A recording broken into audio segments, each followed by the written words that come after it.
everybody, Marcia here from Bugmark Creations. Just want to stop by and share a thing that I have been working on for approximately 20 years.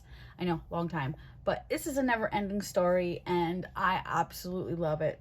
So during my downtimes when I'm not creating vinyl or not creating like other crafting stuff, I really enjoy drawing. I've been drawing for a long time. Started out when I was probably around 6. I started drawing because my mom was drawing and I decided to try to draw some of the same things, and she got into teaching and I just kind of went from there, and then I kind of drifted off from realism to cartooning and just random things.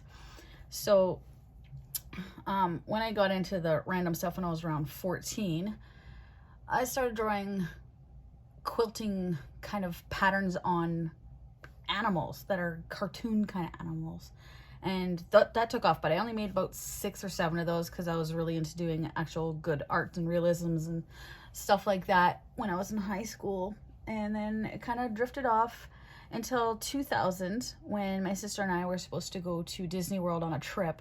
So I decided to start making like mazes and dot to dots and word searches and stuff, all Disney themed. And the mazes were just absolutely amazing. I loved doing them and they were so much fun. And now I have approximately 500. I don't know, I've lost count. I have 7 books full and they're continuous. I still have about 30 that haven't even been started on. I have about 20 to 30 ideas still, and they're constantly coming. So with that said, I'm going to show you how I kind of go about making them. And this is going to be super quick because I want to try to keep this a lower video. So that you basically need an idea. You can use anything. So these I'm going to show you 5 different ideas that I have, all the way from the first point, which is drawing it, to tracing it, to doing it, to done, to answer. So without further ado, this is what we need. So I'm not going to do any real talking through this. I might do a couple little blurbs, but nothing too fancy. So you need an image and get a few ideas. You'll need the following items, not necessarily in this order, but you definitely need those. The most important things is your pencil, eraser, fine liner, and correction tape. All the rest kind of you can get away with not having to use, but you will need them at one point. So there's those. So there's that one. And this is the image. You can see it. It's very light, but it's just in pencil and it's of a crab. Super cute. And then the next one, you need to trace the image with a thicker liner pen, leaving room for openings and paths. And then I create a general idea of where I kind of want the path to lead for the exit. And then I narrow down some names. I always get my sister to help me with names because she comes up with the most random names and I absolutely love it. So here's my little unicorn, and it has a path here for in and a path here for out, or vice versa. And you can kind of see the line that kind of goes through it right here. You can kind of see that. And this is what I mean by little openings. It's like little breaks in it here and there and there and there, just kind of randomly. So you have a way through it. And of course, this is just in pencil. It's not necessarily a name. This is kind of a general name. We're not too sure. We haven't narrowed down to 2, so we're pretty good on that one. Next is the 3rd stage and the last one that stays in one book. This is start creating the maze using the path chosen with a thinner liner pen, and have correction tape because this is where you definitely mess up a lot. So there's that. And this is what I mean. So this one, the name has already been narrowed down. It's in pen. It's going to stay just like that. That's the name of this puzzle.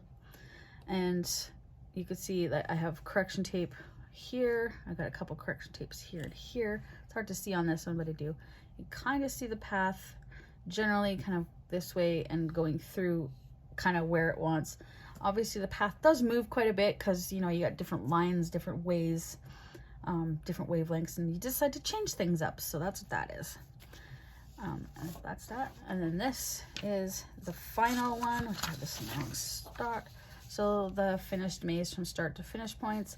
This is where I choose my start to finish, finalize a name, And then I use a plastic sleeve or plastic wrap, and I use a dry erase marker to go over the maze to make sure that there is a clear path from start to finish and not 10 paths going through it.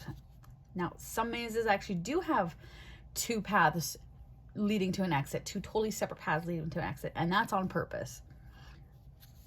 So there's that, and this is that maze. It has its final name. Obviously it's a painter's palette. You can see where these are. Those do move. I do go over them with a different kind of correction tape to make it so it's not so glossy. So when I photocopy it to make the answer key, it works out great. So there's that complete. And then this in here is make the copy to go with the finished puzzle. Now I have 2 different books. One's for the finished puzzle and one's for the answer keys. Everything is in order. They're identical books. The only one has the obvious answer key. So there is an answer key for the lights.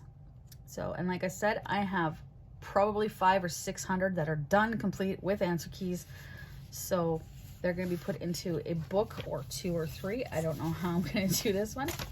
I have one that is a specific book, just holiday themed. So there's some Easter stuff in there.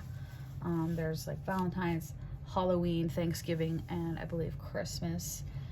Just the main events. And it has probably close to 75 different mazes in that one. So I hope that you really enjoyed this little run through of start to finish and what they look like. So again, finish with the answer key, finished without the answer key, on its route, the second of the beginning stages, and of course the start. So if any of you have fantastic ideas and even name ideas, I would love to hear them, and I will definitely get them on here, and I can show you the process from start to finish as I go, like right from drawing the thing all the way straight through to the end, to the answer key, if that's what you want. Other than that, I hope y'all enjoy your day, and thank you for stopping by and watching this share. I'll talk to y'all later. Bye.